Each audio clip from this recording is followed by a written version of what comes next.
welcome to the Order of the Towel. Hello. We are once again toweling. We are blazoned with our towelage, and we're here to discuss awesomeness because that is what the towel practice amplifies: is awesomeness. There should, in fact, be a more awesome background right now, which I will engage. There it is. This is the new. Go ahead and turn off your video for just a titch. Oh yeah, here. 1 second. Brilliant, There we brilliant. go. This is our focus for this evening. Notice how we still have the towel, the evolving towel that is the story of one's life as they move through this world, buttressed by the various badges or pins, the signifiers of excellence and awesomeness and moments of great endurance have been actually displayed in terms of getting something you really care about done. And with all of that in mind, what ends up happening is we are fighting back the chaos here from outside. And I'll give you a little preview of next week's because we're talking about it. But here's sort of the this is the Utopia version. Utopia means never place, but essentially through great excellence, one can resolve almost any and all issues, resulting in a greater planet. Imagine if everybody was performing those kinds of things. All right, so enough with the damn moralizing and the why. But it could also be completely selfish. If you are looking for a structure that helps you achieve something that you want to achieve, you can go ahead and come back in here, Peter, with your video if you want to. Cheryl, if you want to. Once we gracias. Once we make great things happen, nope, started the wrong place. If you see something great that you want to achieve, sometimes it's very difficult to figure out how to get from here to there. The Order of the Towel and the practice of the triple stack is how you can take incremental steps towards your goal. What you'll find is as you move towards your goal, it evolves, and as more definition comes into it, into place, and you can take as many steps as you want. You can create as much awesomeness as you want in your life. With all that, a great introduction. Let's talk for a second about application. Has anyone applicationed anything we talked about last time? I want to check in on how you're doing this time. So we talked about heart math last time. Heart math last time, exactly. Heart math last time. So I have done heart math a few times is since then, just to just to dabble, enjoy it. What I have done more since then, the bigger shift since then, is when I'm walking, I've been recording some stuff on just voice recording. That's been kind of touching that zone for me in terms of I've been getting some spiritual fuel of sorts from that. And so that's kind of it's from that layer, but it's not it's not explicitly deep diving on heart math or anything like that. Where's Daniel? He was talking about doing some heart math. He was talking about doing some heart math. Is he back? I think he's probably tackling technical issues. I bet we see him before the class is out. Exactly. I'm sure he'll want to share that when he gets here. If you look along the bottom of your screen, you can see maps.tocorio.com for all your towel-related needs. So we keep all the resources for this. You can join for free, go into the Order of the Towel, sign up, no approval needed, and you can see all our recordings. You can see all our resources that we provided for you, and any templates or things we're talking about. That it's all available in there as well. With that in mind, I am going to turn off the captions. Brilliant. All right. Okay. Well, it's wonderful to see you. Love, how have you been this week? And how is your, what have you been thinking about towel-wise? I've made a difference instead of every morning jumping out of bed and trying to be immediately focused on the day. Spending a little bit more time just being aware of my heart, being aware of gratitude, being aware of the quick coherence technique with heart math. And it's been really lovely to give myself 10, 12 minutes just to kind of wake up more slowly and start the day with gratitude. Very nice. Peter, when you were describing being in like the woods and or with with your open heart like that, that is that the whole thing about heart math is it opens your heart regularly, which is a feeling, and you can have that feeling anytime. Mm. Anytime you're in the world doing anything, you can just have that feeling. Now, the heart math um, biosensor, the one that ties into your that basically goes on your ear and can show you like legit when you're in coherence. That works when you're still, but your heart will do the heart math when you're not still. So if you can be running a marathon and you can be practicing heart math, and this sensor will just this is like, well, nothing's good. So the goal, I think, actually is really close to what you said there, Peter, where you were like you can like actually use that open heart state like in all times, really, if you keep the focus on it. um the more it's kind of like a little valve, the vagus nerve there. When you open the valve over and over again, you get used to the feeling of it being open, and you can actually get to a point where it feels more like you can tell when it's closed and not open, rather than the Mhm. opposite being true, where the closed state is the unusual state, not the yeah. Heart brain coherence, and being in that coherent state and spending more time in it, to me, I was reflecting after I had so much fun on the last one. It was so much fun to talk about heart math and these cool topics with you cool people, that when I woke up the next morning, my heart was so open, I had so much energy. I was dancing for about 2 hours, just had to like start the day like very early. And it was I was feeling like an overwhelming amount of joy, because the triple stack and like this actual practice of the heart math, the getting things done, the scrum, this actually is how you do all kinds of wild stuff. And I was reflecting on how at times when I was younger, less steeped in the ways of the towel, I would sort of struggle to figure out how to take the first step appropriately towards a great goal that I wanted to do. As I get older, I even think about, is it the right time to start a process? I never thought of that as a kid. I just thought you had to do everything at the same time. Like, it's like, but Right. you could prioritize your start time. Sure, I think you taught me that. Like, the way you would sort of look at your creative energy and sort of know what your output was, and then what professional commitments you had and sort of what you had left over.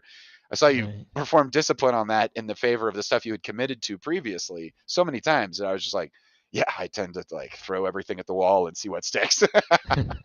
And like so, but since the towelage has come into a greater maturity, uh and just the whole approach to the project management of these various life states and such, you can move any any obstacle you want. It's a remarkable thing to just back up to that level and think and just be like, listen, what did I actually want to do? Because most of the time we're just down in the weeds and we're just going, going, going, going, going, and we don't take the time to reflect on, like get that strategic level. We'll talk more about that being a product owner when we get to Scrum in a session or two.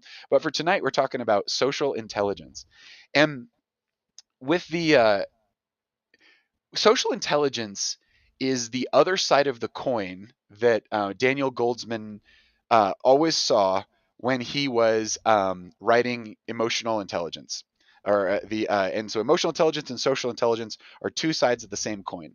Now, here's the crazy thing about Daniel Goldman: he was with Richard Alpert, Ram Dass, and with I think Timothy Leary when they went to, or who else went with them? It was Ram Dass. It was the trip that Richard Alpert became Ram Dass on, and they found their guru and all this stuff. He was there, and he didn't go through any of that public spiritual stuff in the '60s. His whole focus was on the insights of social intelligence, and he sort of started that. That was what he got from his time with God in the flesh as he experienced it through his guru or whatever. So Richard Alpert became Ram Dass. Timothy Leary like went on to do Timothy Leary, and like this guy went on to make social intelligence, but he couldn't tell the story of social intelligence until the story of emotional intelligence got told. And so it was like a discipline to get back to that state. And boy, he took 10 years after he made emotional intelligence to finish out social intelligence.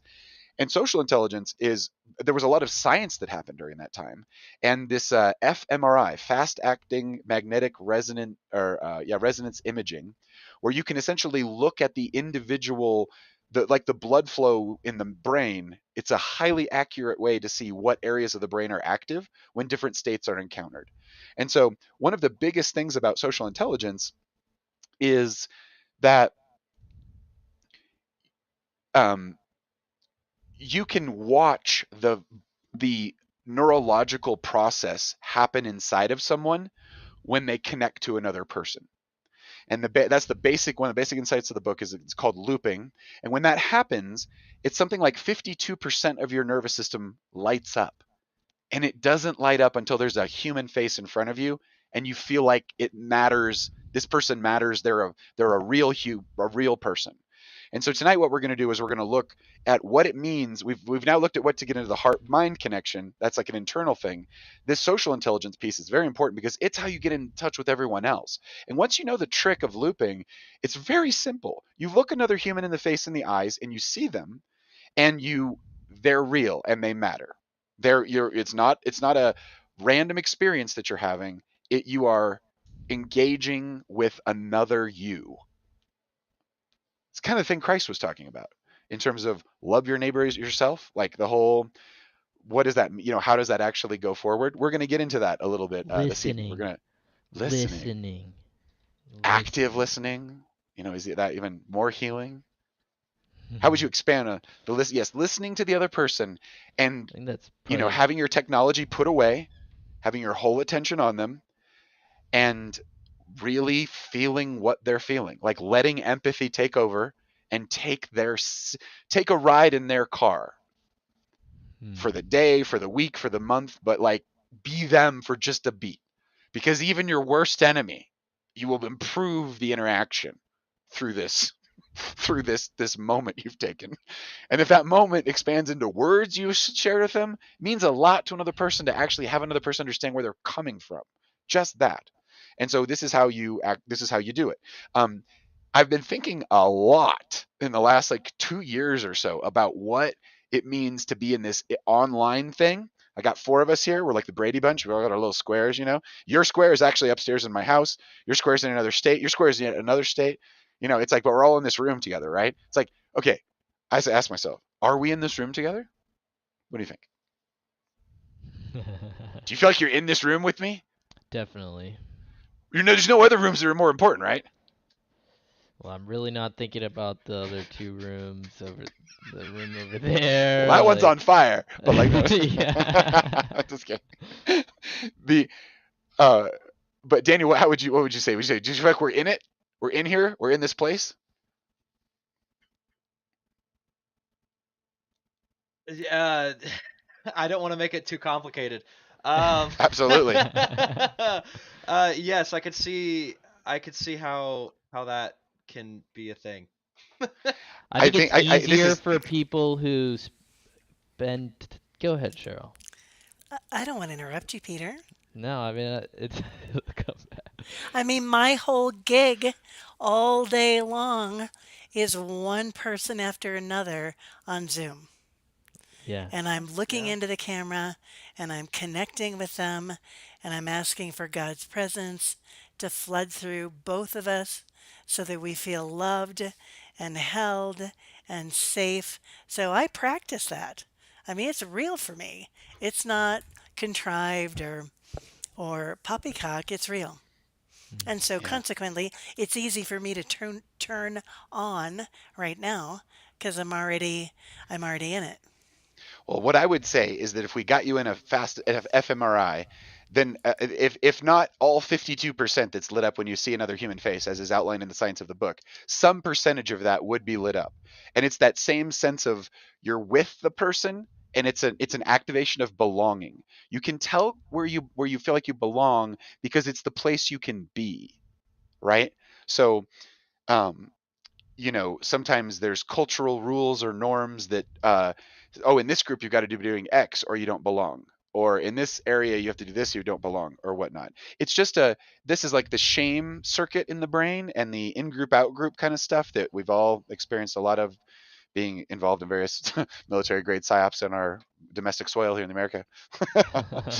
NATO essentially attacking our brains. But in any event, just ignore all that. I think what's in with a psyop or with any kind of persuasion, with any kind of advertising, what the end result is to affect the brain and to limit its ability to be responsive. What I am proposing is that the more people that understand social intelligence and how their social interactions actually work from a neurological level upwards, I think we make a better world by more people essentially looping and treating others like they are other thems rather than the function that we're tempted to treat them as. And so Mm. let's embark, dear friends. Yes, please. I'm remembering when we first started Zoom Yes. centric everything.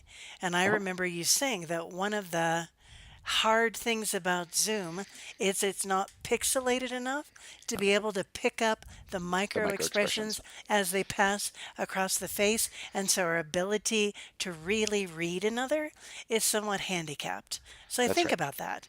But I pray that we can overcome that in the calls that I have so that I can make a real connection. And I love what you say, the activation of belonging.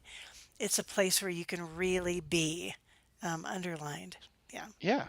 Be Mm. pretty yourself. cool. Like you can not filter yourself is where belonging starts happening because there's you are the peak of an entire neurological process in your body that's taking literally millions of inputs from sensors all throughout your body, and it's you're the consciousness at the top of it. You're at the top of that pyramid of sense, and you can like you can be like, how hot is my hand right now, and your hand will tell you, oh, I'm an average temperature.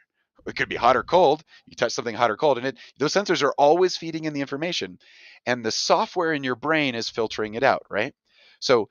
So when you can be the most you is kind of where you can, what's the right, have your neurology open. What's the right word for it? Your heart's open. Your um you that acceptance that you have consciously only covers a very small amount of the iceberg that is you. The iceberg that is you is a lot of subconscious stuff. So not only should you like accept yourself, but like you should accept like all the other part of you that you really don't have a connection to now, but it is you. If that's Mm. making any sense, you've got to like get that ball rolling in the right direction. Not trying to moralize here, just trying to think like what's the I've been getting into the deeper applications of this over the last couple of days. And I've got some notes here in front of me. I'm going to try to weave in as we go through. But I say let's launch this kitty. So this is social intelligence. I added flowers to this a couple years ago. Here's the book with Daniel Goleman. Social intelligence is the ability to get along with others and to get them to cooperate with you. Sometimes simply referred to as people skills. SI includes an awareness of the situations and the social dynamics that govern them, and a knowledge of the interaction styles and strategies that can help a person achieve his or her objectives in dealing with others. And this was a quote from Carl Albrecht, who was kind of like he was kind of like a business writer in like another time. Here is that coin of the emotional intelligence, social intelligence split that Daniel Goleman created. It's very fascinating the order of operations here because this is the part that he always wanted people to get for the heart reasons, and that's what he sort of learned first.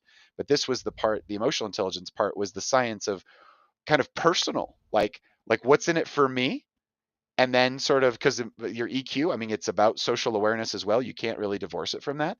But your emotional intelligence really has to do a lot with personal feeling and thought management. Cheryl, I know this is your expertise, so please jump in here to add and correct me here. But the social intelligence has to do with how well you fit in with the people around you. Like how is it actually going? So love. How would you add any detail to Yeah, this? so emotional intelligence is two quadrants. It's self awareness. Do I know at any time when I'm thinking or feeling? Um, am I triggered? What is going on with me? And then the other one is self management. Can Mm, I put the brakes on before I do something that I will live to regret? And can I light a fire under myself, motivate myself to do something when I frankly don't want to? So that's the Mm. EQ, emotional intelligence part. Very Mm. nice, very nice. And so what we see, and so these are a lot of things that you can practice within yourself, and these are a lot of things you can practice in the group of humans that you find yourself in. Uh, And one of the first and key concepts to get with this whole bit is the concept of the mirror neuron. And the mirror neuron was first discovered by accident. And it is a system that functions completely automatically. You don't have any control over this.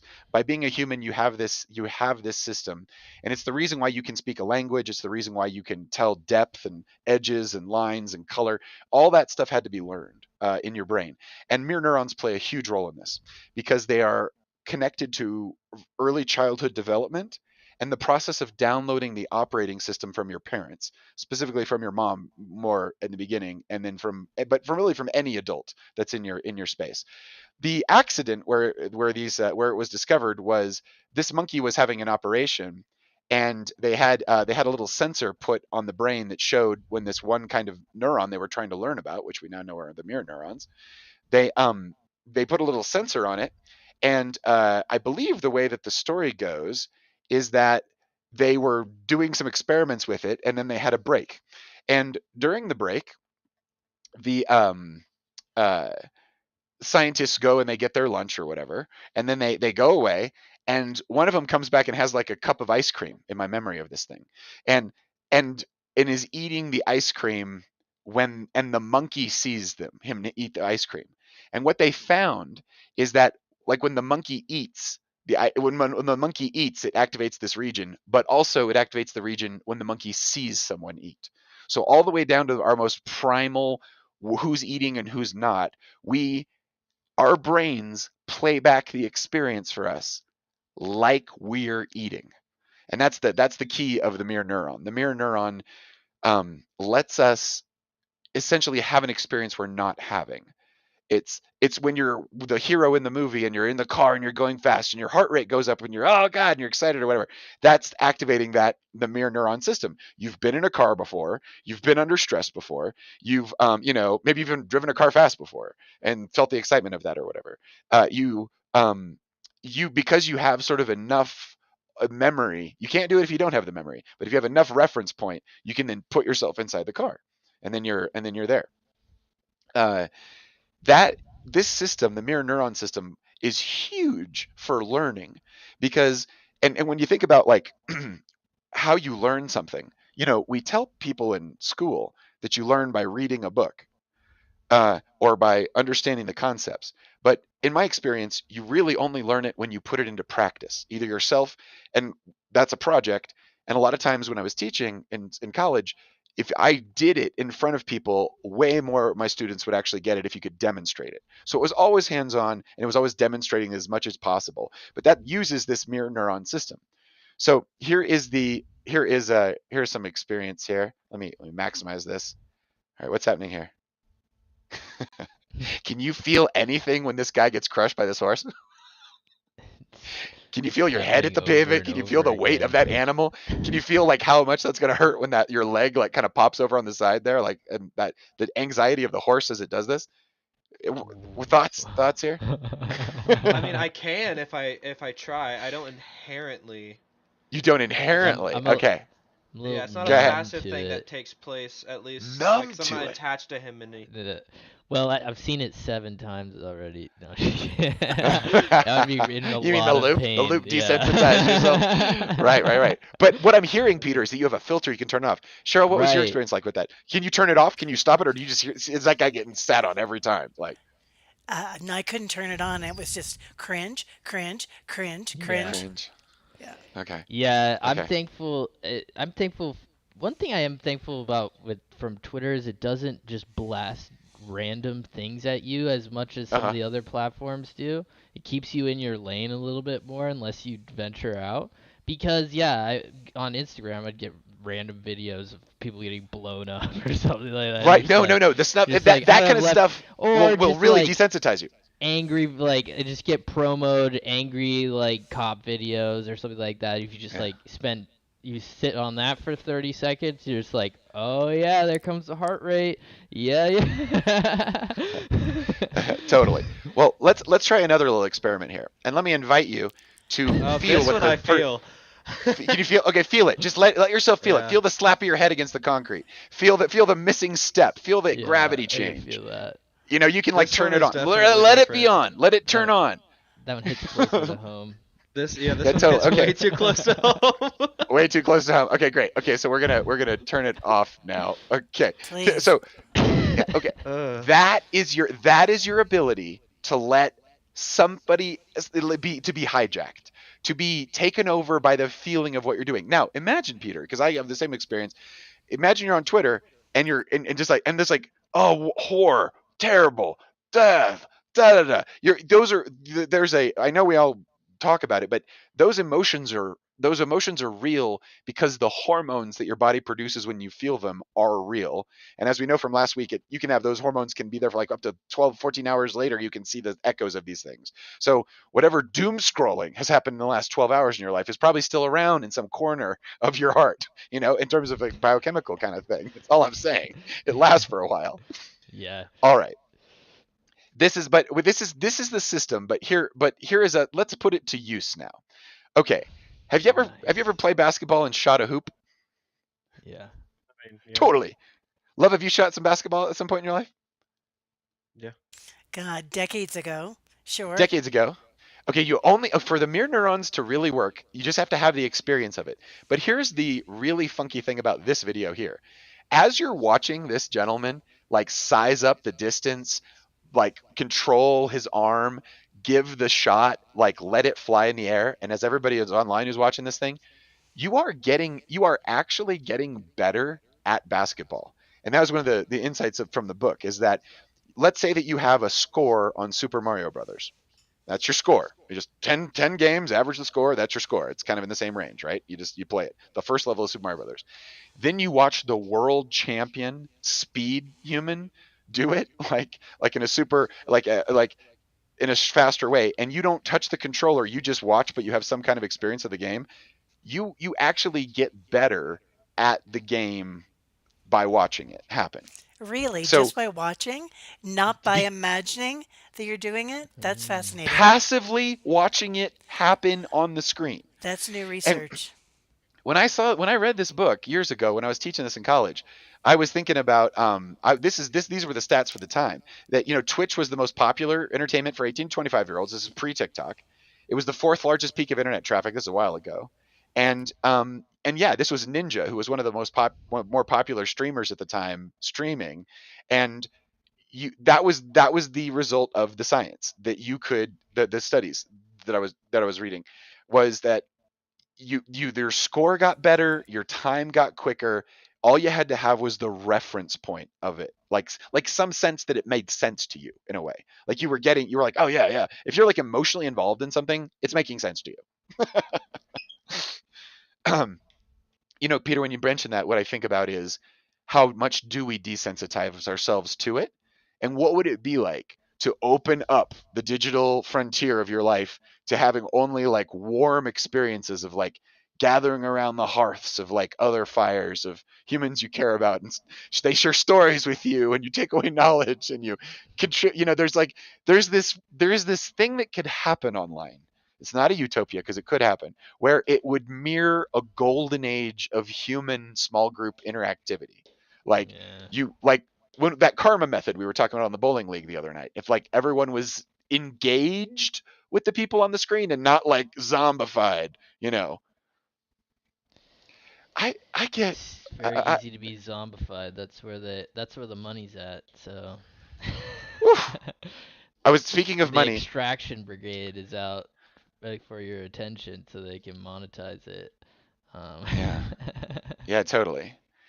Years ago, I was working at a company and uh, they asked me to do a commercial for them because I had a lot of energy, and so I was like, sure. And so they gave me the script, and I went out and bought a shirt, and I did the commercial like the next day, and I had no time to practice, but I had to audition for it a little bit before, pardon me, and I was not prepared for the experience of them paying to put I was being funny and jokey. It was like a man on the street interview. I like had a microphone. You can see it on my LinkedIn page, and it's me just running around having fun and interviewing. And I went off script a bunch, but I had a great time.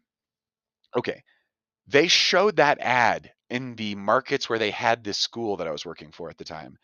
And the psychic hate mail I got, I knew when the commercials were happening because I'm a pretty good meditator. I like kind of know what's in it. I'm just like, psychic hate mail for you, bud. And I'm just like, what is this? And it would just be somebody's like, I hate that school, or it's not real, or I can't get a degree, or it was just a bunch of, and I was like, oh, and then I realized, I was like, you know what? I am never going. It was so intense, and it lasted for so many months, and it was so black and white that the psychic email aspect of it, that I was like, I am never going. I don't mind this phenomena, but I want everybody who's sending me the email to be sending it because of something I said, not because of this script and this other group of humans in this company. I was like, your image is actually part of you, and like you're projecting energy out into the world, and people drink it in, or they touch it, or they send stuff back, or they bat it away, or they freak out, or they just have an experience with it, and you're in some way connected to it. And so there isn't an this screen of glass that's between us. Yeah, you could be abstract on the other side of it, but it also, there is something else that's happening, and I think it has to do with these systems. I was I think my sensitivity has to do with studying these systems for a while and practicing the heart math for 20 years and stuff. There's when you turn on your heart brain connection, your vagus nerve opens and your heart is open, and being an open-hearted person in the world is different than being a closed-hearted person, or a person who can't access love like that. And Mm. same thing with this social intelligence stuff. The ability to loop and sustain with others and like let yourself engage is the difference. It will be the difference between what you're able to get out of the medium. So if you're just abstract, like doom scrolling, and you're psychopathing it on the other side of the glass, like you're not going to get that much. If it matters to you and there's something real for you in there, you'll get a lot from it. Does that make sense, everybody? Does make sense. Yeah. Yeah. The I think that's why rock stars, they're small time famous and they get big time famous, and they cut off their hair, they bleach their hair, they change the look. I think they're trying to encrypt their psychic IP address. They're trying to, they have an image out there that got famous in a commercial or a movie or something, and they're trying to distance. That's why actresses don't and actors don't look like themselves over these movies. Just pull it out of you, in the sense that it's like you're on such a big screen. There's so much emotion. There's so much projection that you suffer for that a little bit. You're performing a service by performing in front of all these people. Yeah.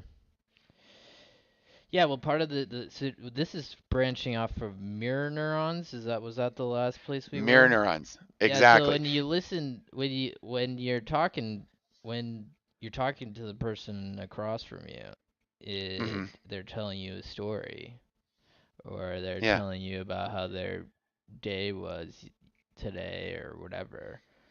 This is the same pathway that you use to listen to them and kind of ride that little roller coaster with them. And most of the time you're literally just supposed to go on the ride and react lightly. You know, Right. Right. that's Right. listening. It's like, yeah, I'm going on the ride with you, we're hearing it. Yes, I heard that. Repeat. There's techniques of active listening that you're being more explicit about Hmm. showing Nice. that you're picking up what people are putting down, rather than just surfing the wave that they're projecting towards you. Um, Totally. Totally. but It it's the makes sense to same me. pathway. You had pulled it like way out. It's like you feel the effects of other people, just like Open. just like parasocial relationships, like where other people like really know and can fixate on specific aspects of you, or specific action or behavior, and feel like they know you, and then can, yeah, send you mail. Um, Right. Right. uh, but and that's that I don't I see like that's like another layer. It's like emotional social intelligence, and then that, you know. So Energetics, like yeah. yeah, it's the morphogenic field. I've been, this is where I just want to share you what I've been passionate about. I've been thinking a lot about it, because it's like, when you have someone's IP address, like they're being vulnerable in some medium, and you can really see into them in a certain way. They can bless you, or they can kind of curse you, or they can sort of just like do nothing, be in the middle. But Mm. your energy, especially your negative energy, it makes a big difference, and it's not nothing. And I guess that was my point with bringing all this up, is that we could truly create a heaven on earth by everyone being very conscious of the mental energy, if you want to call it that you're sending towards other people, because they're hearing on some level what you're thinking and saying about them. And, that's all real. But let's get a little bit more into one of these other systems that are core to the social intelligence, which this is the high and the low road here. And so this is a mechanism that is essentially a neurological set of pathways. The One of those systems, the low road, works by connecting your your spinal cord to the it's a very short pathway. That's why it's called the low road, and it works in 1/20th of a second. And the other pathway takes 3 to 4 seconds to activate. And this is roughly equivalent to the amount of time it takes when you have an emotional reaction to somebody to say the right thing, not the knee jerk thing. The knee jerk thing happens from the low road and is more related to instinct, and it interprets intention. And some people just operate in that space. But to really have a thought about what another person's saying, you got to consider it, and you got to let that high road kick in 3 to 4 seconds. I know this is one of the big things that Cheryl teaches with emotional intelligence is your ability to self-regulate is your ability to know the difference between these two primary reactions that you have to any event, like any emotional event. How would you say it, Love? I've never thought about the high road or low road. That's new for me. Okay, fantastic. I've Sorry. thought about is a situation or a person triggering so that Uh-huh. you have an amygdala hijack, you go from Yes. a cognitive rational brain to Yeah. fight, flight, freeze, and then you're in a sort of an amygdala hijack where you're looking for the next shoe to drop or the next threat to happen and trying to get my goal is to try to get people so they don't flip to fight, Yeah. flight, or freeze, but they stay steady. So this Mm. low road, high road is a new thing for me to consider. Well, this is probably maybe just a deeper level of this concept because you always talk about this concept, and I've heard you talk about it. But yes, the low road here goes is a quick trip to the thalamus, and then it pops over to the amygdala, and then the high road is a trip to the thalamus, and then a trip through the prefrontal cortex, and basically goes through uses the the reflective part of consciousness. This is also the part of consciousness that is turned off when you drink. So your prefrontal cortex is the sense of I that you have, and that when you are drunk or you're drinking, that's what goes away, and that's why people feel fearless when they're on alcohol, is because their prefrontal cortex is essentially turned off. They don't have a high road. They're only reacting to intention directly. They're not considering things, which is normal. I think normal for drinking. But anyway, this is the this is the one that goes very quickly, and this is the one that actually takes those few minutes. So when you're learning emotional intelligence, like internal regulation techniques, it's like breathing, and it's like slowing down, but that's where heart math is perfect. Breathe a little longer and a little deeper than usual, and that's just, you just push the edge on it, and you kind of like, you're opening back up the vagus nerve, you're coming back out of stress into a state of connect or heart brain connection, like centeredness or something, I guess you could call it. um the Yeah, any thoughts on any of this stuff? Uh, well, there's other like high road, low road. What is it like? System one, system two thinking, Fast stuff thinking, like slow that. thinking, it's probably Fast based on the thinking same fast, thinking neurology. Yeah, slow. totally. Yeah, yeah, yeah. Um, this is, yeah, there are probably other ways to quantify this, but yeah, Yeah. Well, definitely enjoy that. Enjoy taking a pause. That's one thing. I always was like, oh, Peter, you can't talk. Well, yeah, sometimes you can't talk, but sometimes you're just oscillating between those two forms too fast, and you just gotta like, all right, just pause, stick over here in the slow thinking. make it choose a road. Yeah, choose a path. Make pay it yeah, forward. Well, and that clarity you're talking about, well, there's so many things there. You make me think about so many things, but like that, the difference between a strategic thinking and a tactical thinking, right? It's like if you're considering too many options, you're floundering in strategic. You haven't settled on a strategy. But once you've settled on the strategy, tactics become obvious because that's what you're trying to achieve. So right. you only do the things that achieve the thing you're going to achieve. But if you're wondering what to do next, it's probably because the vision's unclear, right? Of what's, what success looks like. Right. You This gotta is feel it this out. is a little more this is a little more so the high road here responds slowly to context, and it understands complex social cues. So that's the key. If you're going to actually understand how the social apes that you live with that are humans work, you're going to have to think about that. It's not going to just come at the intuition level. It's that's you actually have to understand and like inflate that knowledge and like understand what, because there's social pressures when you're talking to one person and another. You could roughly equate that to status, I suppose, and there's a whole lot to be said about that. Um, but in a healthy context where everyone is essentially belongs or is loved, essentially, if you can make it healthy and people can all show up, then you can have a rich experience. And that is because you're active. The richness comes from this empathic emotional allowance that you're making for other people, where you can just treat them like a function. Like, you're just my waiter, you're just my stewardess, you're just my whatever word you got for it. You're looking at their function, not the fact that that's a human over there.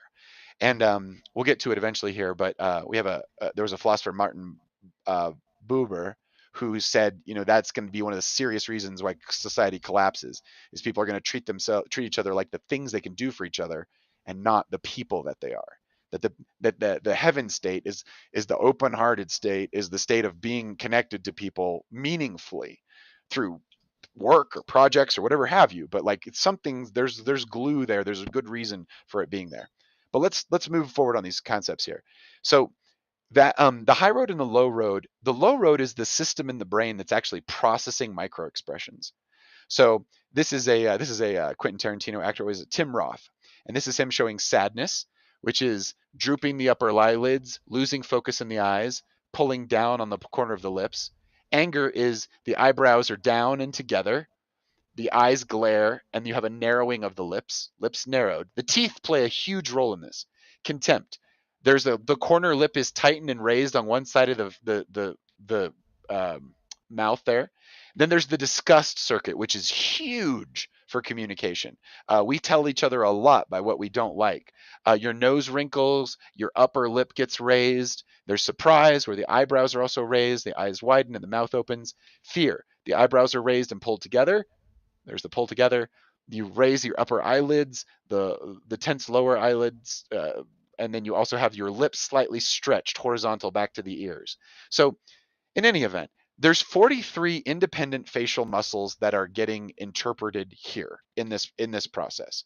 Um, your low road, that entire system we were just talking about, the information that's coming that way to you is it's just happening. You are auto connected to other people based on their micro expressions.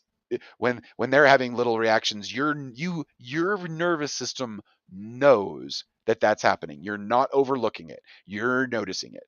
Um, and when anyway, and so that's why you're getting a whole stream of information there, and that's why you have to add that higher stream, like, I don't know, call it reason if you want to. But the um the inner state that you have, and here's kind of one of the giant takeaways of the entire book, but the inner state that you have is directly represented on your face. You can't turn it off. The best liars and deceivers in the world can mask their micro expressions, but they can't stop them from happening. And if you spend like an afternoon learning micro expressions, like on a YouTube video, like a FBI will teach you this, your micro expressions say everything about you. And you've got a billboard of your inner state right here. Why would humanity have a billboard of their inner state right here? And more than 52% of their whole nervous system only works when you can see another person's billboard. That's because that's the intrinsic part of being in the group, is you feel like your states mean something to others, and others are experiencing your states meaningfully, not treating you like a nothing. And we're not looping here, we're distracted, we're off Mm. on something else or whatever. But to have that anyway, the reason why it happens is because that's what we are. We You cannot fool the low road. And the best liars in the world can't do it. If a FBI if someone who can see the micro expressions is like trained professionally or whatever, but anyone can get trained super easy.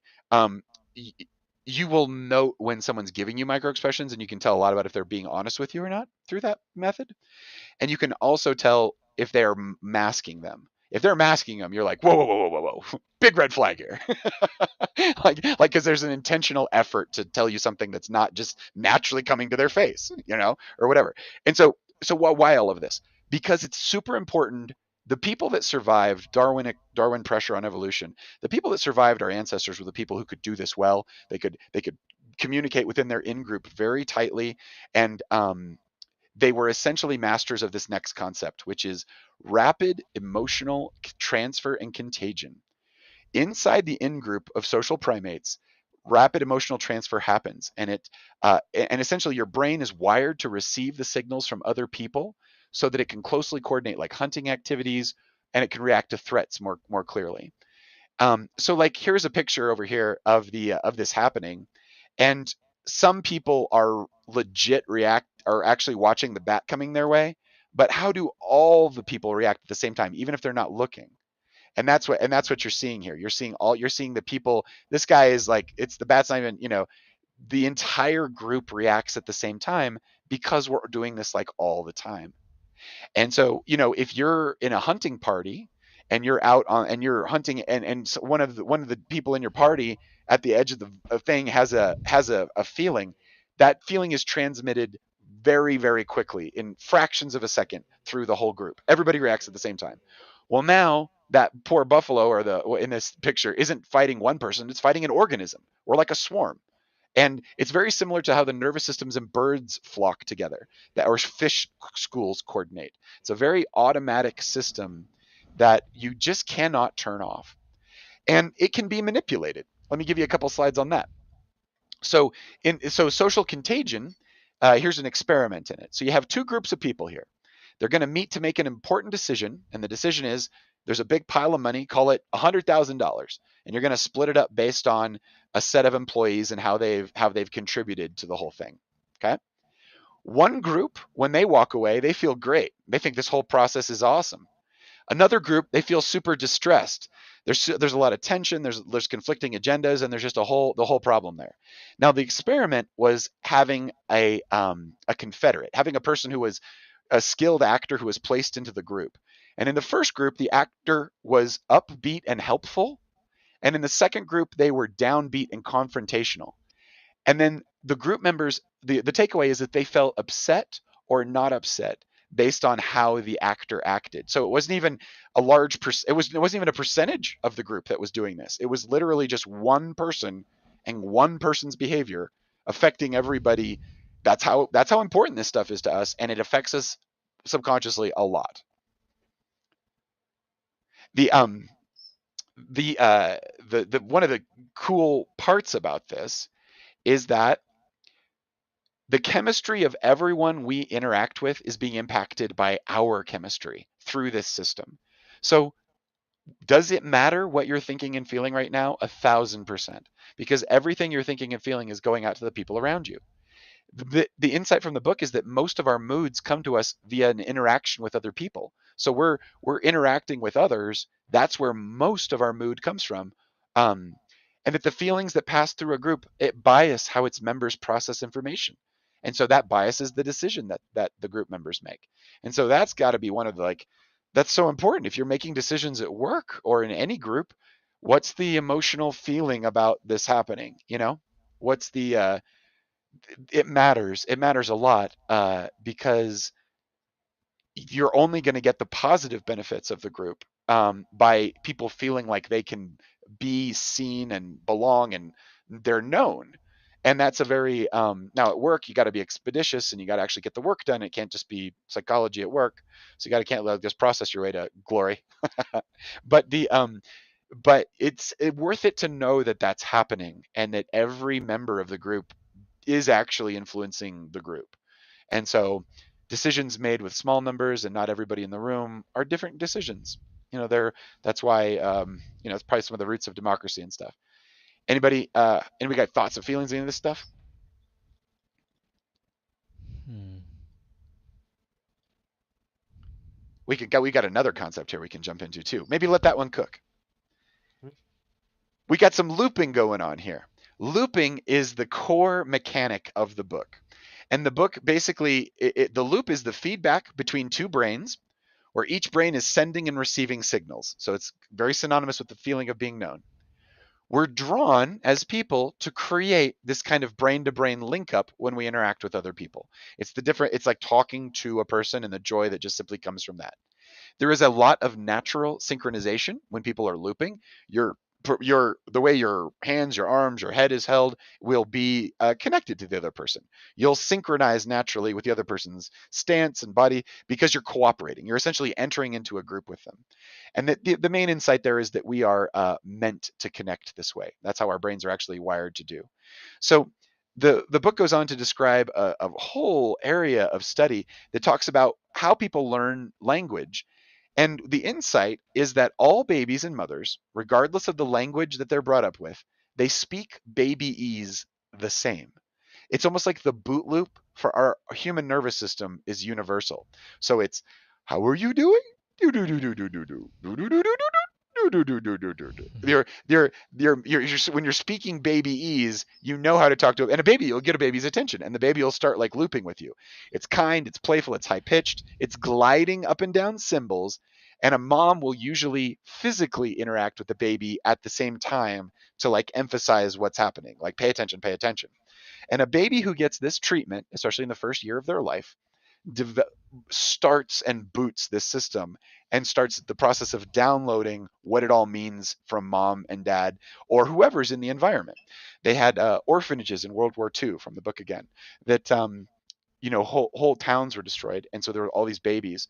So there was like 6 or 7 nuns for hundreds of babies. And babies just did not get the attention. The level of psychopathy in adulthood was very high in those groups, and so through very painful experiences like this, we essentially have learned now as a society, or part of it, that if you don't get the boot loop at the right time when your brain needs it, you actually will not develop it this lifetime.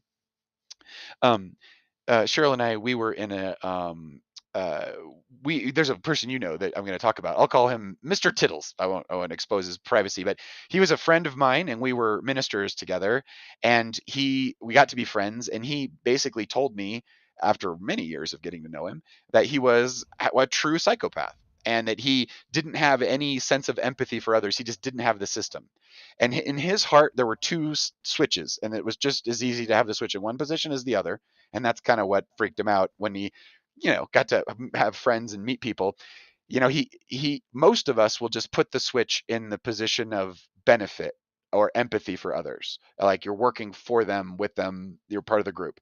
But the other switch is, well, I could just as easily harm this person and it doesn't make any difference to me. I can't feel what they're feeling, so I can make a very psychopathic kind of thing. John Ronston in the psychopath test said that when in that book he talked about the principle and culture writ large. And there was a large number of people, about 5 out of 100 people, who have the full psychopathy, who just really kind of act like that.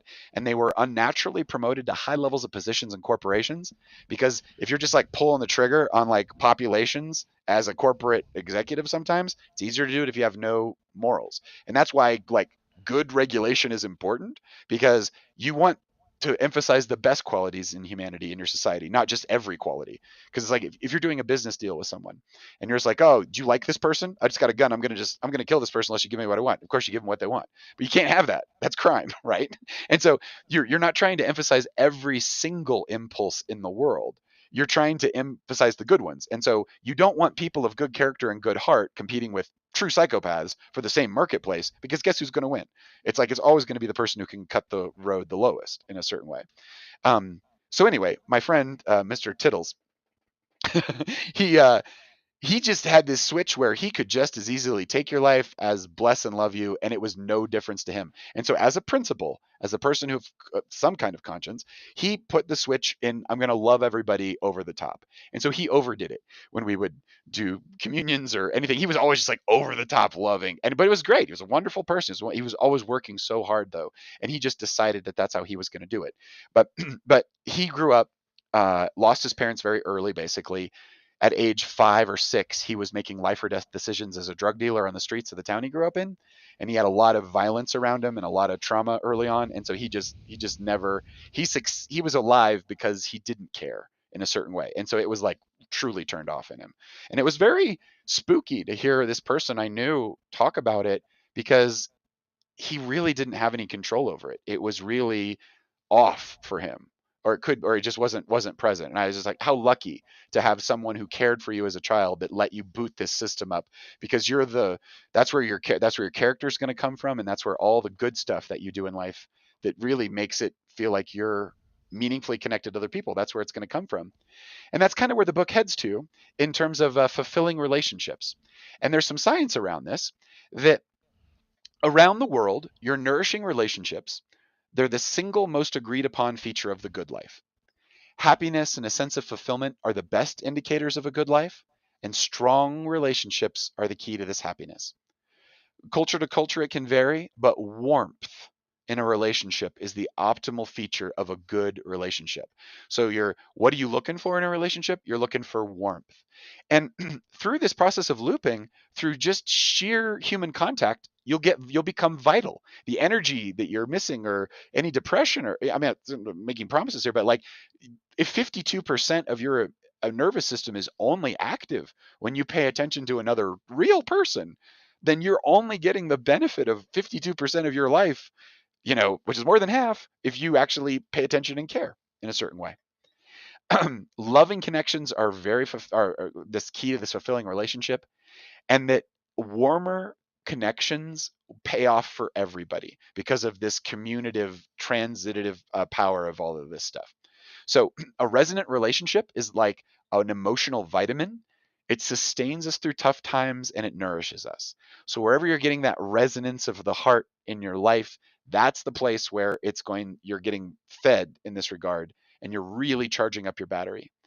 In a happy, stable relationship, a couple will have about 5 upbeat interactions for every 1 negative interaction. So that's an approximate golden mean for ongoing connection in our life. If you find yourself in a deficit where you're having more negative interactions, try to be there with the person and just have 5 positives, 5 put-ups for every 1 put-down.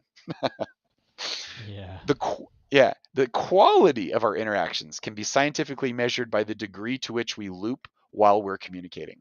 So if you stuff someone into a if you stuff someone into an MRI, you can validate all this stuff, but you don't need the MRI to get this done.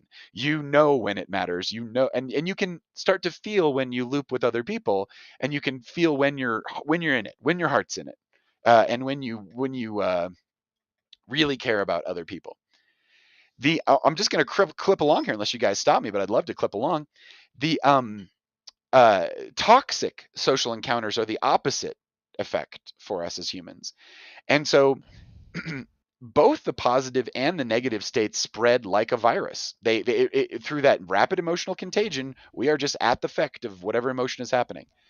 And an emotional funk can make you vulnerable to real diseases, because this system is so highly tied to your immune system. So even just being in a funk, you could get a cold more often. You're not going to survive as often.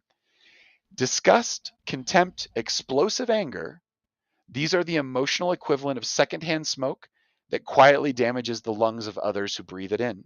Because you can't really, unless you're a true psychopath, you can't really separate yourself from this stuff. Mm. So boosting a social health means adding positive emotions like care for other people into your environment. And social responsibility begins here and now, when we act in ways to create optimal states in others that we encounter, um, casually, and those that we care the most about. So having a strategy. So let's just pause there for a second. Um, Creating the optimal state in another person. I heard that described one time in some ministerial training, to experience the greatest degree of love, to create the greatest degree of love. Like, love is a broad concept, but like specifically, like, in every interaction and everything you do and everything you say, how could you do it with more love, more care, more of an open heart would be a way to say it. And so think about it as your job in this social contract that we never talk about enough, It's your job to bring about the best in others. Wow. Like isn't that kind of it? Yeah. Can you imagine if everybody around you was conspiring to like bring out the best in you and or everyone was very conscious? Can you imagine? Yeah. Dude.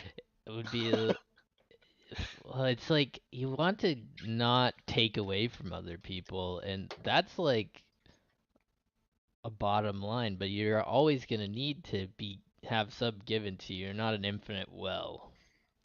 Um The meaning, so yeah. the being, Mutually the beneficial acceptance. relationships. Mhm. Totally. I love it. Reciprocity. We talk about, in this process, we talk about having a strategy to handle emotional states. It's a good idea. And the practical lesson here is to just nourish your social connections. How can you bring about that optimal state in others more often? And what is your strategy when it's not going well? I practice heart math when it's not going well. And it in the moment it helps, and afterwards it certainly helps. And when I'm recovering from some kind of emotional bang in my world, I'm like, ugh. It's like you are down and you got to like kind of like sort it all out there. But the nourishment comes by looping. The looping will happen. It's kind of a magical state, honestly. You've got to practice it, but it's very simple. You just look at another human and you pay attention to them, and then you will automatically act on their behalf without any thinking necessary. It's a natural state to be in, and that's why it's universally considered trustworthy in a certain way. It's like it's the heart of what we think of as trustworthy. When we're talking about towledge, it's the heart of being a deeply hoopy Frood. It's like, can people count on you? Are you a guy who really knows where his towel is? Do you or a guy or gal? Do you can you be counted upon to do the things that you say, and can you follow through? Like, are you a contributor to the social connection to the people around you? And when you can answer yes to that honestly, then you're living in a great place. The book hones in on this basic concept of empathy, which the insight here is that our nervous systems are constructed to be captured by the nervous systems of others, so we can experience others as if they are in our own skin, um, as if from within their skins, is what Daniel Stern says. This is a developmental psychologist. So, what does that mean? You were meant to live in a story, and the story is this. It's the what you and all the people around you are agreeing upon. Call it a myth, call it whatever the big story is, but you will belong more the stronger that you understand what that is and what you're agreeing to and just how it kind of works.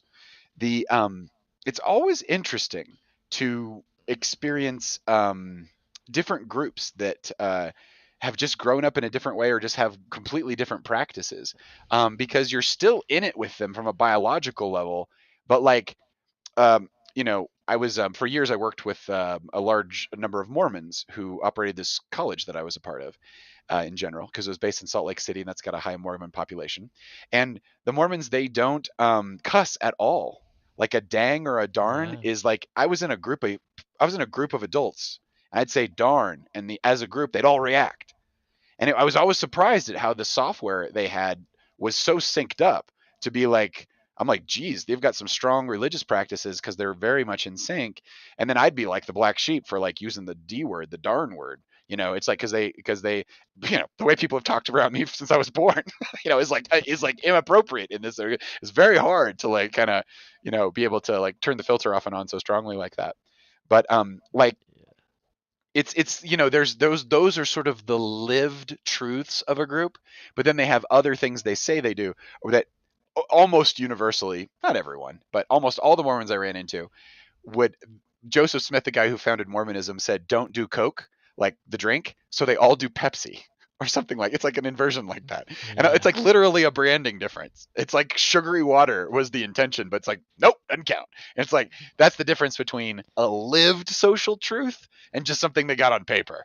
It's like, yeah, Right. no, because what he's saying is don't drink sugary stuff in a can. It's like energy drinks, bang. It's like, just death to these white. You can really overdose on. I was watching a lot of Mormon kids overdose on energy drinks, and in my presence, and when they weren't even supposed to be drinking Pepsi or Coke or whatever it is. Yeah, coffee was a big one.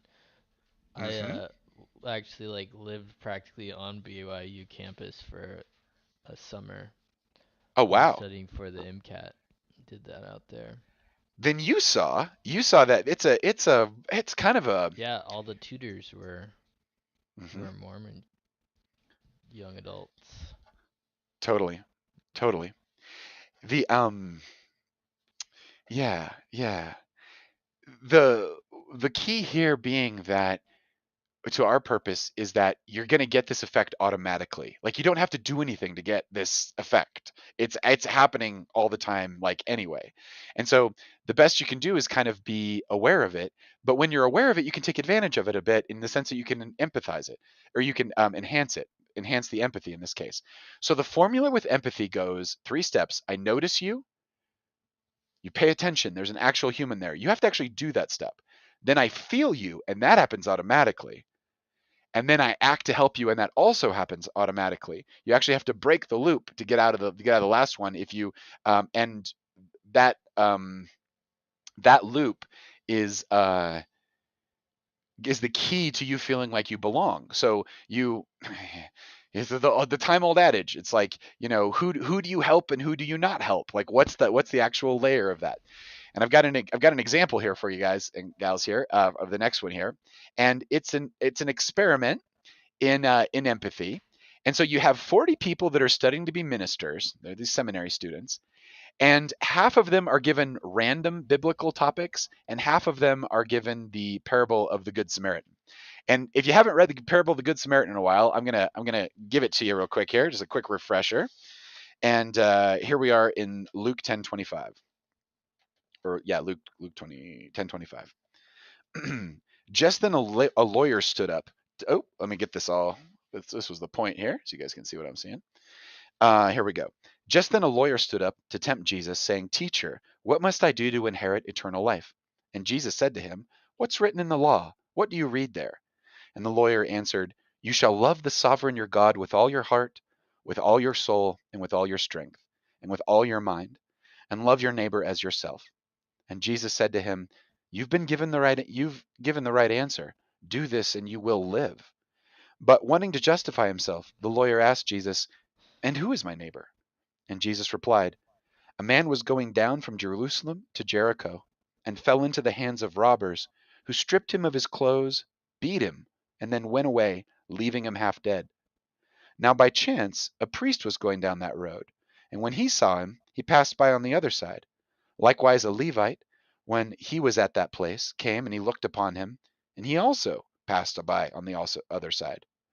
But a Samaritan, while traveling that way, came near him, and in this context it's a person who has very little to do with him. While this one's traveling, came near him, and when he saw him, he was moved with pity. He went to him and he bandaged his wounds, having poured oil and wine on them. And then the Samaritan put him on his own animal, brought him to an inn, and took care of him. The next day he took out some money, he gave it to the innkeeper. He said, Take care of him, and when I come back, I'll repay you whatever more you spend.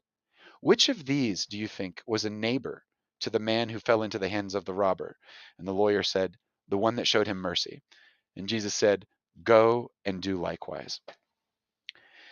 So this is the parable that these humans are being read in this process.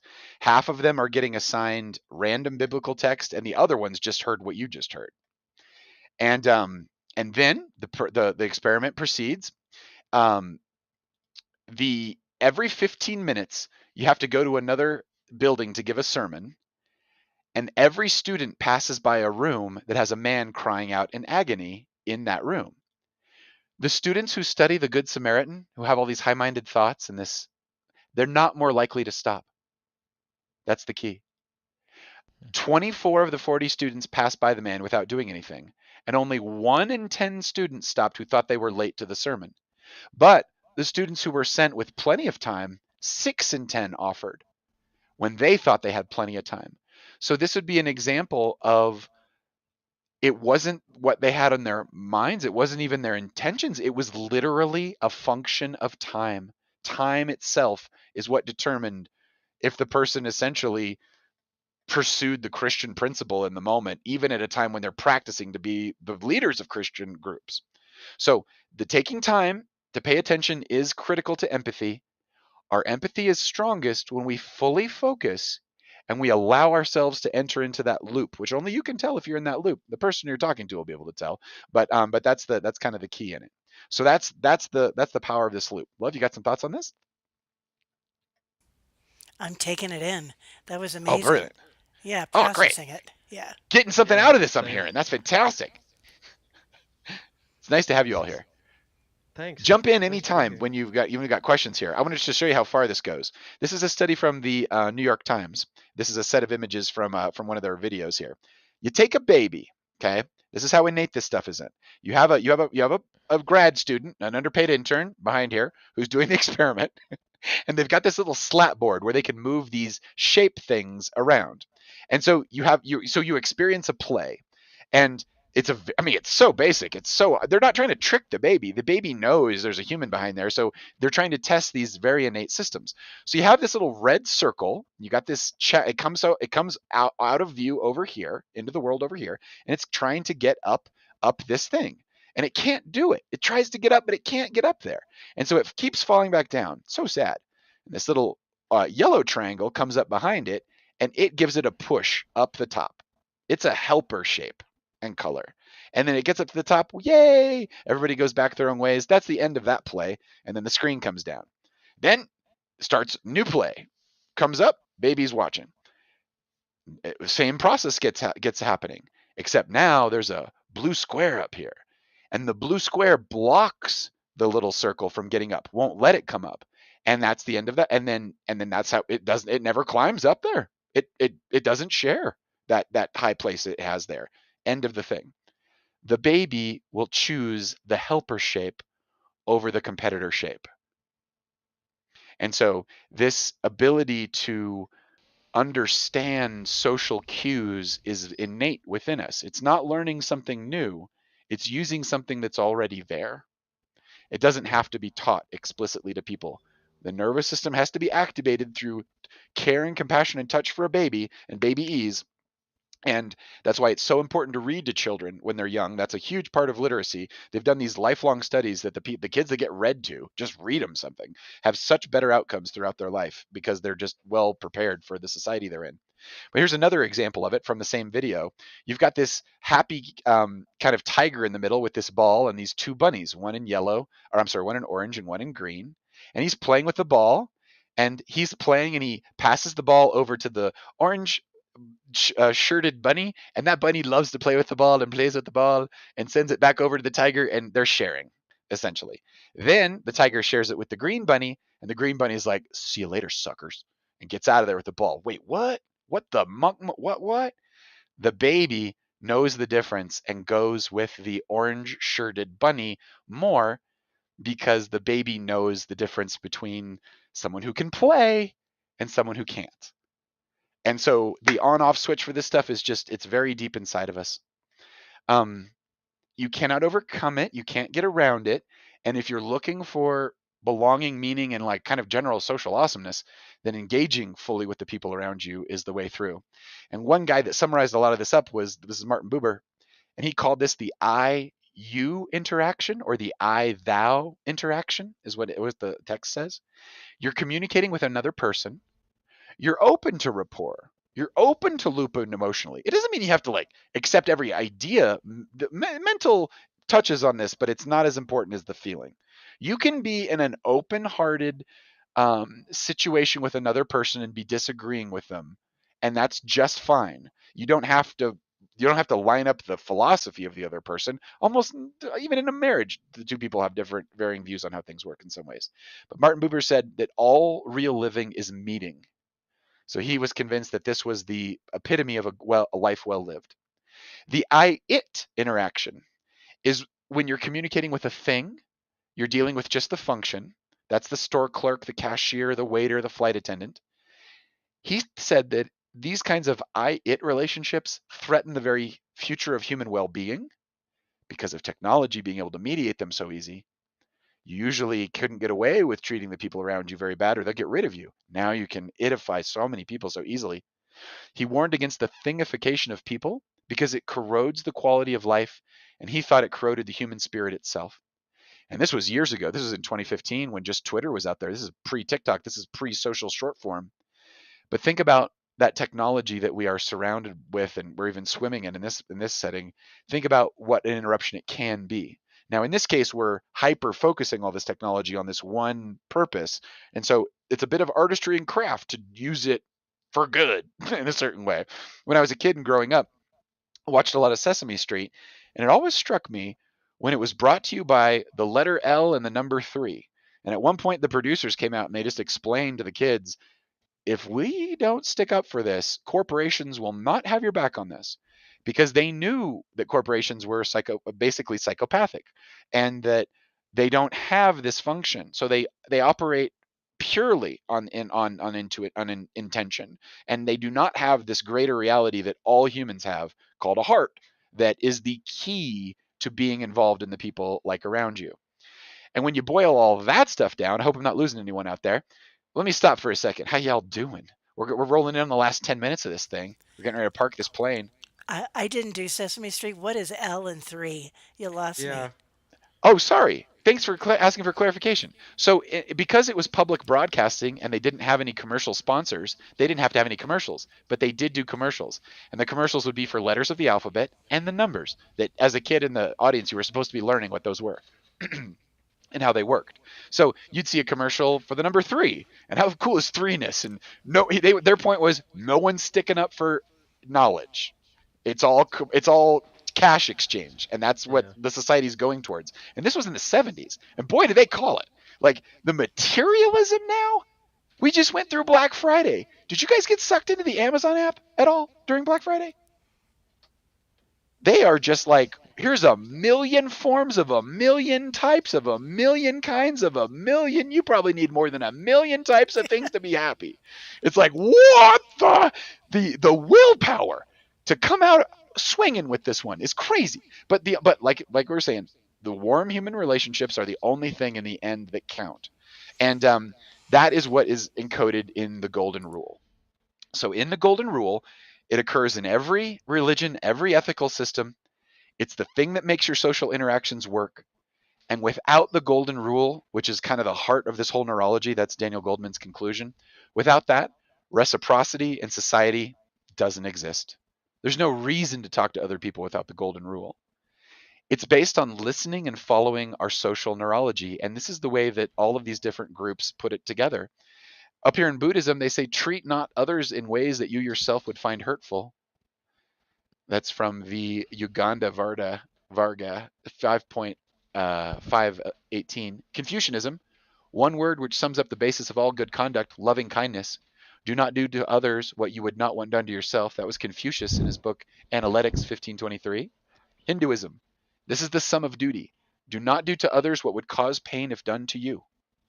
That's the Maharabha 5:15-17. The Baha'i lays it out like, lay not on a soul a load that you would not wish to be laid upon you. Desire not for anyone the things that you would not desire for yourself. And this is from the Baha'u'llah, the Gleanings. In Islam, not one of you truly believes. It's Muhammad's words from the Hadith. Not one of you truly believes until you wish for others what you wish for yourself. That's his definition of a true believer. Wish for others what you would wish for yourself. That's the golden rule, and that is the thing that unites these together. All of our practices in this regard. Taoism, regard your neighbor's gain as your own gain, and your neighbor's loss as your own loss. Tai Sheng Kang Yin Pen 213-218 is that particular one. Judaism lays it down. Hillel in the Talmud, Shabbat 31a says, what is hateful to you, do not do to your neighbor. This is the whole Torah. The rest is commentary. That's some serious words. The whole Yeah. Torah, you know how many books that is? You know how much writing that is? That's like the origins of writing. Sikhism, from Guru Granth Sahib, page 1299 of a very long book. I am a stranger to no one, and no one is a stranger to me. Indeed, I am a friend to all. And finally, we get down into some of the Western stuff, and we've got Jainism. This is the Mahavira from Shukra Kintanga. Apologies on the pronunciation there. One should treat all creatures in the world as one would like to be treated. Zoroastrianism. Do not do unto others what is injurious to yourself. That's the Shayasta, Nashayasta 1329. Native American spirituality. This is from Chief Dan George. We are as much alive as we keep the earth alive. Unitarianism, it's a general principle with them. We affirm and promote respect for the independent web of all existence which we are a part. And Jesus in Matthew 17:12 says that in everything do to others as you would have them do to you, for this is the law and this is the prophets. So every time people have taken the energy to organize themselves around spiritual principles, they've shared this common thing. And it would make sense from the perspective of this is not something we teach each other. It's not something you can lose because it's wired into us from our social neurology. And that's a main point that Daniel Goldman makes in this book over and over again. And when you draw this all kind of together, the ethics and the morals and the positive social interactions over time add up to character development. That is what it is to be of good character. And this can be taught, it can be developed, it can be encouraged for us, our families, our schools, any place you need it to happen, any place you need things to get better, you can do that. And you can do that by simply practicing heart math as a basic does so much good. It's a superpower. But even having positive thoughts and thinking positive thoughts about people, it's kind of where we land the plane here. I've got a little trace. We could go over heart math again real quick. Sometimes I pick that up on the second one, but we could also let people replay it as well. What do you guys think about all this? I mean, I'm processing a lot of it. Totally. Yeah. This was a part of Me my too. college class. I would have a shock and awe class on the first class, and I would go over like 4 hours of this stuff, and I would have sent the shock and awe of it is it's so much information, and it's potentially so important in what it means, and it does take time for the seeds to like start to sprout and this kind of stuff.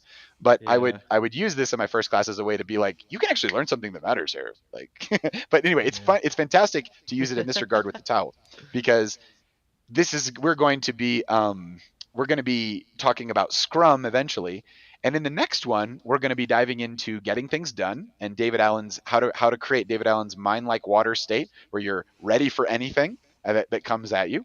It's a very simple practice that anyone can learn to do. That'll be our next one, and then we've got the one after that on Scrum. We might be able to double that up. We might have to have some extra sessions or a longer. We'll figure it out. But I'm so down. So down. Okay, so practice from last week was a little heart math. Practice from this week is a little looping, okay? So homework, find some eyes out there somewhere and just be like, that's a human face. That's all you have to do. That's the pay attention part. And then you can let the feelings unfold and watch how your actions naturally flow from that. I'll just end with a story here. When I was practicing this years ago, I was really getting into it, and I was at the post office, and I was just looping with the person in front of me, and I'd turn and talk and loop with the person behind me, and my heart was so open that there was someone behind me at the corner of my eye who was going out the door, and I just said, "Hang on a second," and I went over and I opened the door for him, almost like I was psychic, and I closed it, and then someone else was dropping something, and I caught it for him, and I was it's kind of like an Olympic. Your nervous system is designed to be incredibly connected to the people around you, and it's totally cool to do it. Like that's what being a human is in a lot of ways, is to actually care about the people around you. Not everyone, not people who are doing bad things, but just like good people, and you can really suss that out if you let this system resonate, because you'll learn a lot about the people around you. Very toot sweet. So can I tell Final, a quick story? please. So I go to the post office, right? And I've got packages of Paul's. And I go to this guy. He said, Paul Benedict, he's my favorite customer. I love him. That was really Totally. funny. Yeah. It's there. I find I used my long lines in the post office to practice looping, to pray for people, and to make sure everybody's got an extra, light from above. And so, yeah, it's half psychic hospital on some days, I guess, when you go. Just depends on who you're hanging out with, and that's kind of the key. It really depends on who you're hanging out with. It's very important. And if anybody's in your group who's harboring negative thoughts or feelings, they're affecting everybody. So it's like it's actually part of our thing as humans to try to call it out. Come on, come on out of here. Work that out. We're all feeling it anyway in a certain way. And so an effective, mature strategy is to simply be aware of how you're feeling and have the proper whatever you call it. It could be therapy. It could be any kind of practice you do to acknowledge how you're feeling, to be able to regulate it correctly. And if you do that, as my wife would say, your EQ will go up. You will have more emotional quotient. You will have more impact on the people around you because your essentially signal will be a clearer one. And you'll And be a that deeply usually hoopy Frood. you'll be a deeply hoopy Frood. You're well on your way. Exactly. See? Any thoughts or feelings as we head out here into the Oh, I didn't have my noise suppression on, you guys. You just let me like talk through this whole thing. Ugh, no worries. But that makes it easy to go out on the music if we want to. What you think? Time to I think you park this did plane? great. I am Yeah. seriously impressed. Well, fantastic. Next time I'll tell you the story about one of the pins on my towel, which is my chaplain pin. And I will start off by telling you that story. This is a story about learning about the history of the American Legion and how that entire organization was specifically created to enhance character in young people. And I'll tell you about the history of Boy State and Boy Scouts, which came out of this whole impetus and where it all came from. So enjoy your time. We'll see you next Thursday. We're getting on close to these holidays, so take good care of yourself and your loved ones. They need your conscious awareness and attention now more than ever. They need those Final thoughts? loops. They need those loops. They're starving for those loops, man. They're starving for those Yeah. loops. Have a good one.